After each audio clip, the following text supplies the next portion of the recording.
ரொம்ப கிறிஸ்பியான காலிஃப்ளவர் பக்கோடா எப்படி செய்யலான்னு பார்க்கலாம் வாங்க. ரொம்ப கிறிஸ்பியாகவும் டேஸ்டியாகவும் ஈவினிங் ஸ்நாக்ஸுக்கு ஒரு பெஸ்ட்டாக இருக்குங்க. கண்டிப்பாக ட்ரை பண்ணுங்கள். இதோட ஒரு காஃபியோ டீயை சேர்த்து குடிக்கும்போது சூப்பராக இருக்கும். ஃபஸ்ட்டு இதுக்கு நான் காலிஃப்ளவர் சுத்தம் பண்ணி எடுத்துக்கிட்டேன். குட்டி குட்டி பீசஸாக கட் பண்ணிவிட்டு நல்லா தண்ணியில் நல்லா வாஷ் பண்ணிவிட்டு அதில் புழு ஏதாவது இருக்கான்னு செக் பண்ணி நல்லா சுத்தம் பண்ணிவிட்டு நெக்ஸ்ட்டு தண்ணியை கொதிக்க வச்சுட்டேன். கொதிக்க வச்சு தண்ணியில் இந்த காலிஃப்ளவர் போட்டு அதில் மஞ்சத்தூள் கல்லுப்பு சேர்த்துருக்கேன். சேர்த்து கலக்கி விட்டுட்டு ஒரு 2-3 நிமிஷம் அது வெந்தால் போதும். ரொம்ப வேகணும் அவசியம் கிடையாது. அதுக்கப்புறம் அதை ஆஃப் பண்ணி அந்த தண்ணியெல்லாம் ஒட்டை வடிகட்டி எடுத்துருங்க. நெக்ஸ்ட்டு கடல மாவு அப்படின்னு பார்த்தீங்கன்னா இதுக்கு நான் 3 ஸ்பூன் கடல மாவு, அதுக்கப்புறம் 1 ஸ்பூன் அரிசி மாவு, அப்புறம் 3/4 ஸ்பூன் கார்ன்ஃப்ளவர் மாவு, நெக்ஸ்ட்டு 1/2 ஸ்பூன் மைதா சேர்த்துருக்கேங்க. இந்த காம்பினேஷன் சூப்பராக இருந்துச்சு. நீங்களும் ட்ரை பண்ணி பாருங்கள்.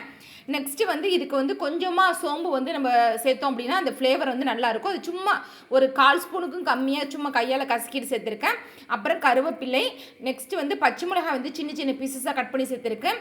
இஞ்சி பூண்டு பேஸ்ட்டு சேர்த்துக்கலாம். நான் இஞ்சி பூண்டை தட்டி சேர்த்துக்கிட்டேன். நல்லா இருந்துச்சு இந்த ஃப்ளேவர். நெக்ஸ்ட்டு இதுக்கு தனி மிளகாய் தூள் தேவையான அளவு உப்பு சேர்த்துக்கணும். ஆல்ரெடி நம்ம உப்பு போட்டு வேக வச்சுருக்கோம், அதனால் பார்த்துட்டு உப்பு சேர்த்துக்குங்க.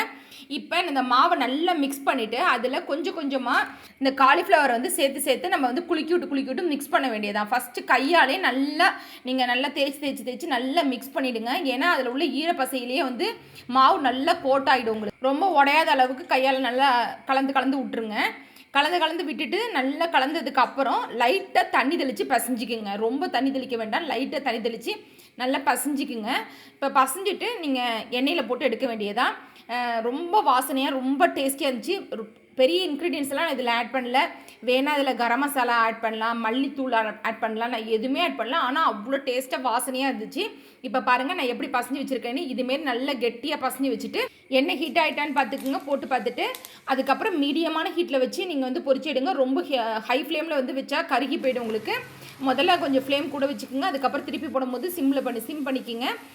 ஃபஸ்ட்டு ஒரு 4-5 போட்டு பாருங்கள் உப்பு உரப்பெல்லாம் கரெக்டாக இருக்கான்னு.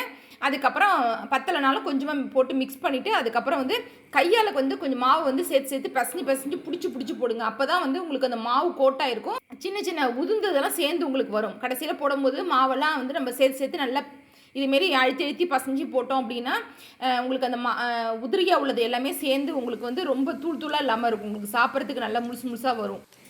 கண்டிப்பாக இந்த டிப்ஸை ஃபாலோ பண்ணுங்கள். மாவு நல்லா சேர்த்து பிடிச்சி போடுங்க. ஒரு காஃபியோடு சேர்த்து சாப்பிடும்போது செமையாக இருந்துச்சு. கண்டிப்பாக ட்ரை பண்ணுங்கள். ஃபீட்பேக் கொடுங்க, லைக் பண்ணுங்கள், சப்ஸ்கிரைப் பண்ணுங்கள், தொடர்ந்து சப்போர்ட் பண்ணுங்கள். தேங்க்யூ.